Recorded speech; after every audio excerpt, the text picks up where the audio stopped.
Speaker Pelosi this week defended her push for a big $2 trillion bill. It's about millions of Americans who can't put food on the table, who can't pay the rent, and who are we having represent trouble, them, who and we are represent them, getting and by we represent these them. long food and lines we represent that we're seeing. them. I know we you know are. them. I'm just we saying. We represent them, and we know them. As we we say, know them. We represent them. Don't let yes. the perfect be the enemy of the good. That clip was from CNN. Ayesha, the speaker's holding her line, $2 trillion, a little bit more than $2 trillion. Is this going to be an animating issue for Democrats in the final days?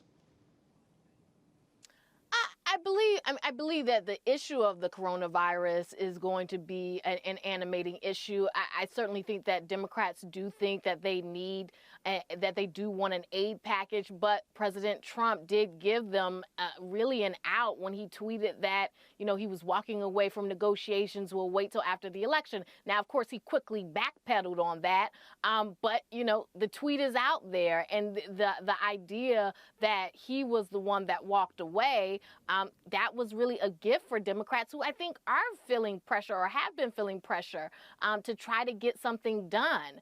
But the way things are going right now with President Trump and trying to get on the same page as Nancy Pelosi, that's very difficult. And not only that, you have a Republican Senate that is very weary of this aid package. And so I think some of that is because of the writing on the wall because of the election. And they want to see what's going to happen in the election before they pass a massive aid package. So I think that it's going to be very difficult to get done before the election. And that is something that by President Trump kind of taking ownership of that, it did take some of the heat off of Democrats. How do you see these dynamics, Chuck? Is the speaker just seeing if Secretary Mnuchin blinks? Well, at this point, yes, and I think she does expect him to blink. And I think if it wasn't for Mark Meadows, I think the White House would have blinked a long time ago. This is one of those, it's a real head scratcher, but it was Mark Meadows and Senate Republicans. But you got to remember something here, and I do think that we don't focus enough on the roadblock that is the Senate Republicans. In Washington, D.C., there is an endangered species. It is always endangered, but you're never sure which party it is endangered in. It's called the deficit hawk.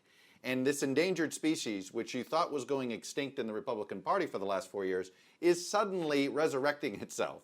And you have a whole bunch of Senate Republicans that want to be deficit hawks again, particularly if there's going to be a Democratic president. It's a more comfortable place for them to be.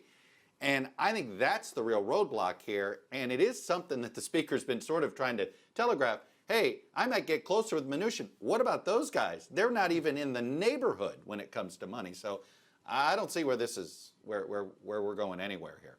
Jane, can you jump in on that? You've written so much about the Koch brothers and about the rise of these powerful deficit hawks, conservatives inside the Republican Party.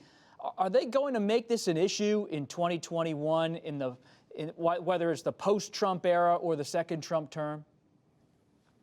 I mean, absolutely. The big donors in the Republican Party, the Kochs and others, tend to be anti-government, or at least small government people. They want tiny government spending. They want a free rein for business. They certainly want their taxes kept very, very low. And they see a big spending bill like this as something that's going to raise their taxes, cost money, and strengthen the hand of the government. I mean, these are people, a lot of these donors are people who want to undo everything from the progressive era on, let alone the New Deal, and you know, so they are, and these are the people who are behind Mitch McConnell, and he is standing firm that he doesn't want this bailout.